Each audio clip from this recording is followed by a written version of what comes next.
Union budget के दिन अब करीब आ चुके हैं। 31 जनवरी से संसद में बजट सत्र शुरू हो जाएगा। ऐसे में सबकी निगाहें वित्त मंत्री के ऐलानों पर रहेंगी। बजट बुलेट के इस एपिसोड में बुलेट की रफ्तार से जानेंगे अब तक के अपडेट्स और जानेंगे कि इंडस्ट्री की क्या उम्मीदें हैं। संसद का बजट सत्र 31 जनवरी से होगा शुरू। इस दौरान सबसे पहले राष्ट्रपति द्रौपदी मुर्मू संयुक्त रूप से दोनों सदनों को करेंगे संबोधित।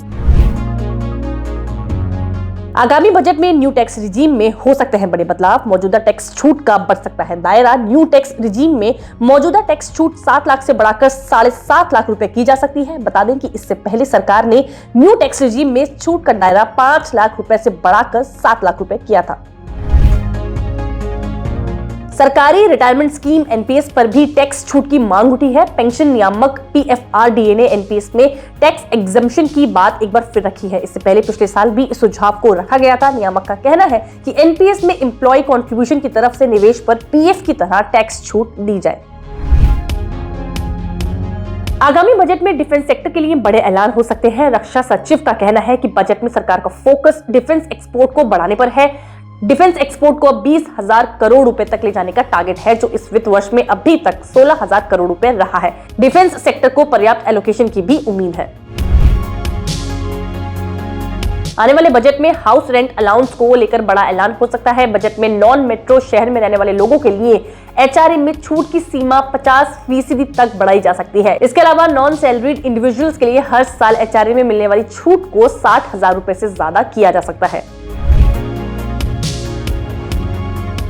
आने वाले बजट से रियल एस्टेट सेक्टर को भी काफी ज्यादा उम्मीदें हैं। क्रेडाई को उम्मीद है कि इस बार बजट में होम लोन के टैक्स को बढ़ाया जा सकता है और साथ ही सेक्टर को उद्योग का दर्जा मिल सकता है। इसके अलावा सिंगल विंडो क्लियरेंस को भी लेकर सेक्टर ने मांग उठाई है। आगामी बजट के लिए रेस्टोरेंट सेक्टर ने भी अपनी मांगे रखी है। रेस्टोरेंट सेक्टर की बॉडी एनआरएआई ने इनपुट टैक्स क्रेडिट व्यवस्था बहाल करने की मांग की है। इसके अलावा जीएसटी दर को 5% से बढ़ाकर 12% करने का भी प्रस्ताव रखा है। बजट में महिलाओं को लेकर कुछ खास ऐलान हो सकते हैं। न्यू पेंशन स्कीम को और अट्रैक्टिव बनाने के लिए महिलाओं को अलग से कुछ टैक्स छूट दी जा सकती है। वहीं चुनावी साल में मानक कटौती की राशि बढ़ाकर नौकरी पेशा और मध्यम वर्ग को कुछ राहत दी जाने की भी संभावना है।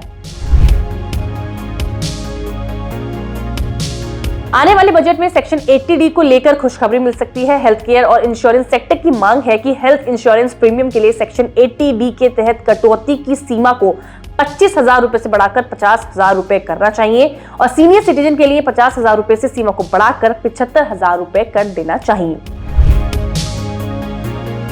घर खरीदारों को बजट से अच्छी खबर मिल सकती है। वित्त मंत्री निर्मला सीतारमण किफायती आवास के लोन पर मिलने वाली सब्सिडी में बढ़ोतरी कर सकती हैं। सूत्रों की माने तो बजट में वित्त वर्ष 2024-25 के लिए किफायती आवासों के आवंटन को बढ़ाकर 1 लाख करोड़ रुपए किया जा सकता है। इसके अलावा पीएमएवाई योजना की अवधि को बढ़ाया जा सकता है। अभी दिसंबर 2024 में योजना की डेडलाइन है। इस हफ्ते के बजट बुलेटिन में इतना ही। अगले हफ्ते फिर मिलेंगे नए अपडेट्स के साथ। तब तक के लिए देखते रहिए जी बिजनेस।